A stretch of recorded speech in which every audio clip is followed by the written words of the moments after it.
गांडे विधानसभा उपचुनाव में अब कल्पना सोरेन को जवाब देने के लिए भारतीय जनता पार्टी ने उनकी बड़ी गोतनी सीता सोरेन को चुनाव प्रचार में उतारा है।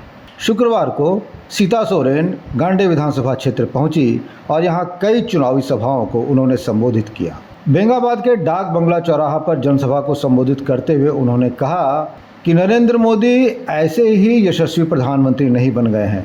उनके 10 साल के कार्यकाल ने उन्हें जनता के बीच पहुंचाया है और जनता ने उन्हें यशस्वी प्रधानमंत्री बनाया है।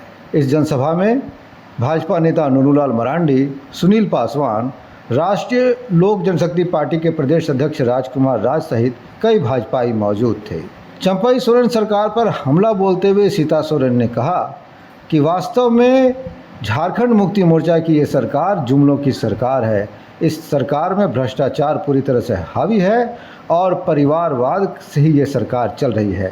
और हमें सब किसी को अधिकार है कि अपने अपने नेता चुनने का, किसके द्वारा इस राज्य का विकास होगा, सर्वांगीण विकास होगा। ऐसे में मैं आप लोगों से मैं यही अनुरोध करती हूँ कि अभी हम लोग जानते ही हैं कि हमारे प्रधानमंत्री नरेंद्र मोदी जी के माध्यम से पूरा सर्वांगीण विकास हो रहा है।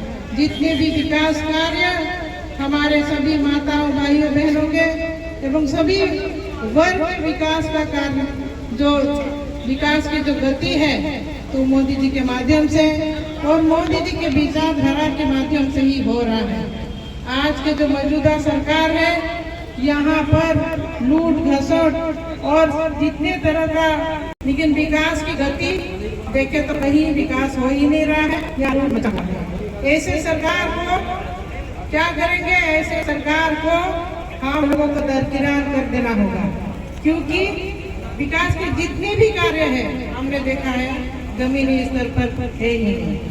यहाँ पानी तक लोगों को नहीं पिलाने का सरकार के द्वारा जो पानी की योजना है, जल नल योजना है, चाहे किसी भी तरह का जो चापाकल है, पूरे तरह से ठप पड़ा हुआ है, खराब पड़ा हुआ है। मानो कि लगता है यहाँ सरकार नाम का कोई चीज ही नहीं है। और यहाँ आप लोग देखते हैं आवास योजना है, वो भी जो यहाँ पर आवास योजना है, अबुआ आवास योजना है, उसमें भी कुछ नहीं है। तो जब राज्य में कुछ विकास की राशि ही है नहीं, झूठ कहीं से चुनिंदा है, तो हम लोगों को सोचना होगा कि विकास कहाँ से, सभी वर्ग का विकास कहाँ से हो रहा है। युवाओं को ठगे हैं यहाँ पर, नौकरियां कहाँ चला गया? तो 5 लाख नौकरी देने का वादा किए थे, नौकरियां कहाँ चली गई?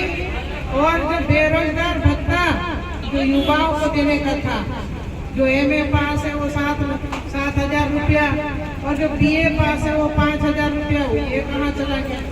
आप लोग पूछिए जो यहाँ के प्रत्याशी बने हैं और उनके पति ने क्या काम किए, कौन सा बड़ा काम किए, जो है कि आप वोट मांगने के लिए आप लोग के सामने आए।